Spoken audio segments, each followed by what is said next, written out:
me, Galen. Galen's got Parkinson's. And it's 1972.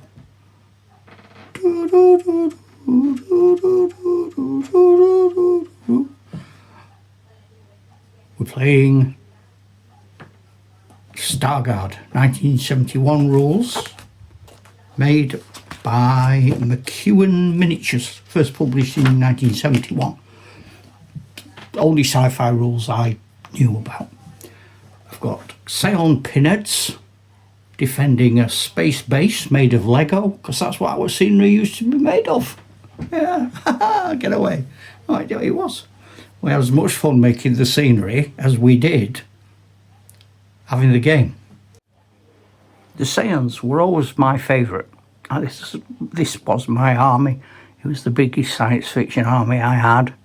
They were organised in a very sort of systematic, historical type, proper army. They have platoons, they have commanders, they have sections, they have trained groups like engineers and those sorts of ideas. That was my plan, to have them like regular infantry, a bit more organised. The Aquila are a group of different tribes and races that live on the planet that mass together. In our heads, the idea was that Aquila was an icy planet, mainly because my mum had a white tablecloth, so it became an ice planet. And what we said was that perhaps 80% of the planet is either water or swampy bog. Aquatics, as we called them. They have helmets on with breathing apparatus, and the commander, who's quite near the back, has got a sort of fish tail on his helmet. So our assumption was that perhaps the environment conditions here meant they had to wear sort of like the equivalent of environmental suits, vac suits. Well, not so much armour, and they've got breathing tubes, 2 tanks on the back. So they are one of the allies of the Aquila. First thing we do, throw for initiative. So who've got initiative? Is it Aquila? They got 4. Is it Cehon? They got 6. So Cehon have got the initiative. There's no rules about what initiative means. So the Cehon have got a blockhouse over there with a door. So they could shoot from that door at them. And the range is 0 to 6 short, 6 to 18 medium. My guess is that's medium. Yep, it is. So they have a factor of 2 because they have beam weapons.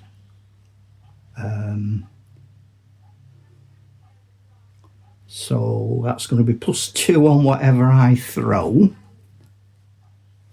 So I need to throw, I'm going to add 2 to this because of the weapon factor. And if it's 5 or more, I've hit somebody. It is, I've hit somebody. I've got 2 shots from the second blockhouse. One from one window, which is the same range. So I've got +2 again. Equals 6, that's a hit. And the other one's at short range. So I need a 4 this time. I'm still +2. So that's 2 hits. And back in the day, we didn't specify casualties. I'm going to take 2 different hits. The 2 chaps are line infantry themselves, but they don't have armour. They have vac suits. So they don't get anything for that. So to save, they have a basic save of 1. They have an armour class of 0. Cover, they don't have any. So I've got 0. It's not looking good, is it? And then the enemy, I've got a weapon factor of 2. add a d6. So I throw and add 2. So I've got 5 and 6. And to hit them, they've got nothing. So they've just been zapped. So I would think perhaps, you know, with with vac suits, you've only got to get them nicked, haven't you? And suddenly you can't breathe anymore. So those men are taking a morale test, because you take a morale test every time you lose men. So -1 for each casualty, so that's -2. Officers within 6 inch, so that's +1, so that's -1.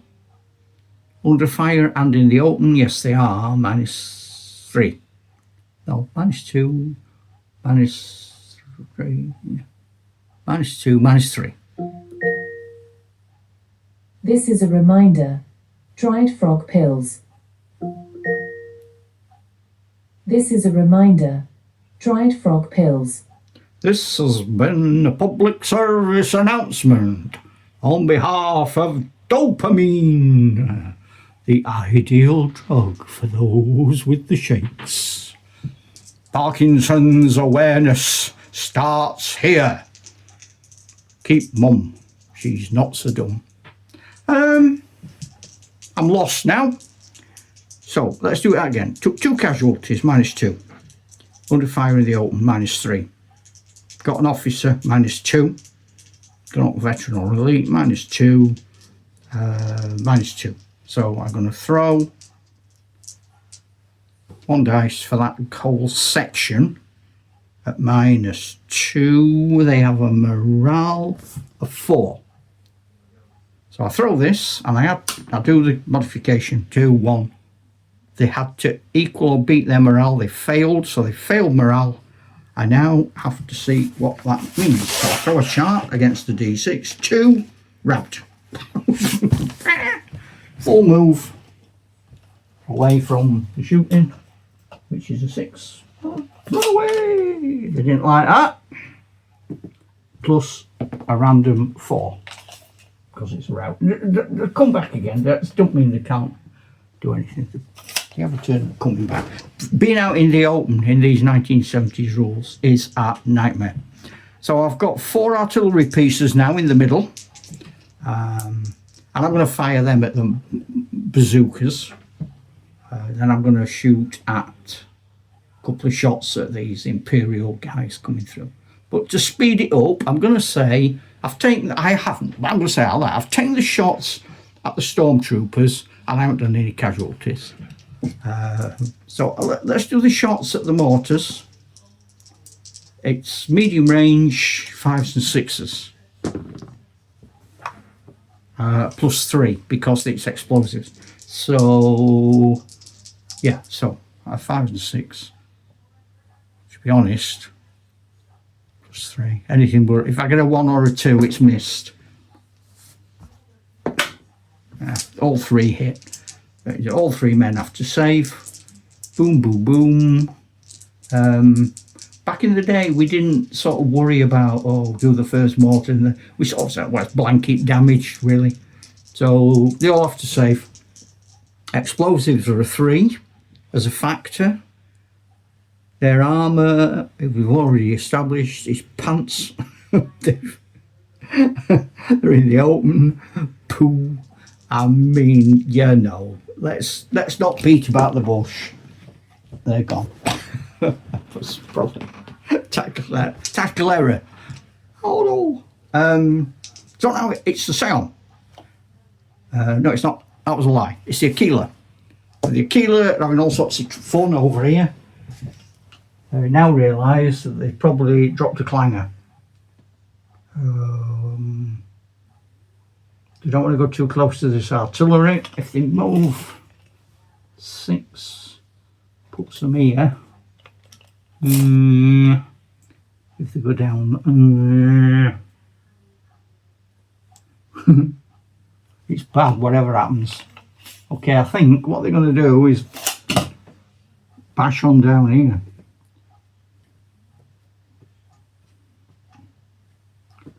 And the officers forgetting, they're not even bothering about them. They're going anyway. Well, They can't come back this move, but oh, they've done it again. I've thrown another 2, so they're too far away from their officer now. They've gone. They've legged it. Poof, bye. Wish me luck as you wave me goodbye. Now, they made of stern stuff. They don't go very far because they're heavy. But 1 less, 5. So they're coming down here. They're going to open fire. And they have elite. They have blasters. And the blasters have a short range. They're going to fire them all at those chaps up there. At 7. Their range is not 6. Right, it's medium. 6 to 14. So they've got 2, 4, 5 of them, plus one's got a pistol. 5 of them at 5 and 6. They've got a factor of 3. So I'm going to throw this. I'm going to add 3.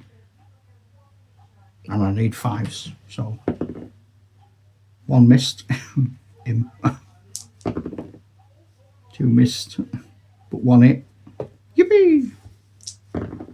Oh, look at this. What's happening?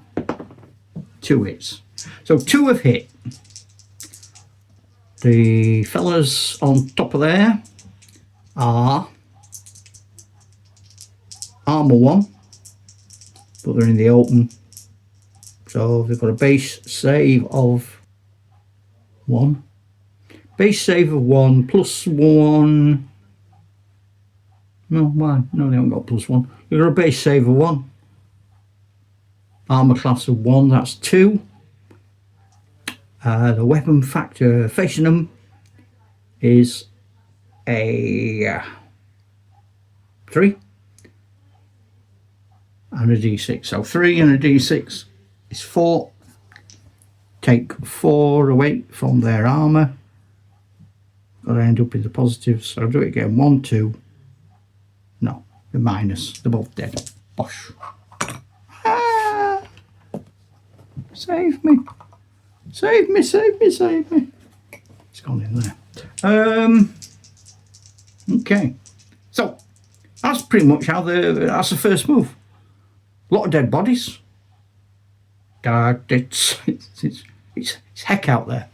One of the problems for the troops in this game, the way I've set it up, is you need cover.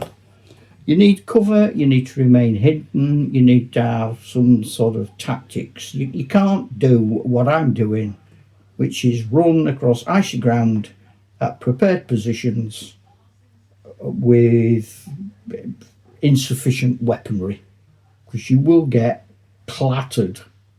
And that's why, for all the games I played with my brother years ago, back in the early 70s, nobody made any progress. He had a bed up against one window. I had a bed by the door, and in between we had an old kitchen table with it, and that was a war games table. And we put my mum's white tablecloth on it. And we had, it must have been, I would think it was probably 4 foot across. And we had a foot each. That sounds weird. We weren't like monopods. We had 2 feet. We know what I mean. On the table, we had like 12 inches in, and that was our lines. And then it was like all slushy, watery, cold no man's land, indicated by white tablecloth and bits of silver cooking foil torn into puddles. And some stones. And we'd just sit. I had a long wall that went right along the table, made of Lego, white Lego, with blockhouses, a bit like a sort of trench system, with firing steps and things. And my brother had odd bits of scenery he'd made. We had a baby brother, and he had SMA milk, and he painted the tin black, and he put red windows on it. And so he had all these sort of random scratch-built scenery himself that he'd put up, that he had for his troops. And a lot of, like I think I mentioned it earlier, a lot of the Aquila troops are psionic, so you've got weird creatures, dream men, Aquila, Death Angels, and they're strange to fight because they do things to your head. And my Cehons don't like that. They just like shooting stuff. So occasionally we'd have a little game, we'd have a little trench raid. But I never tried to take his territory, and he never tried to take mine. It wasn't about that. And if this had been us playing on a night time at home, A, we'd have got clouted for not doing our homework, and B, I think he would have just gone back to his lines and said, you know what, I'm not breaking that base down. You can keep it for a bit, and then tomorrow we'd fight another game. We didn't get all. It wasn't any great plan. That's what I'm saying. So the next game I do, I'm going to do more of a big plan. I'm going to have fancy scenery. I'm going to have different troop types, but they're not all going to be from the 70s. It's going to be all sorts of things. I've got some nice, interesting, special things arriving that are definitely not from the 70s or the 80s, but I'm hoping they're going to fit really nicely with this sci-fi. I might get my squats out. What about that? I'm going to get my squats out. Now, see you later, Chuck. Ta-da!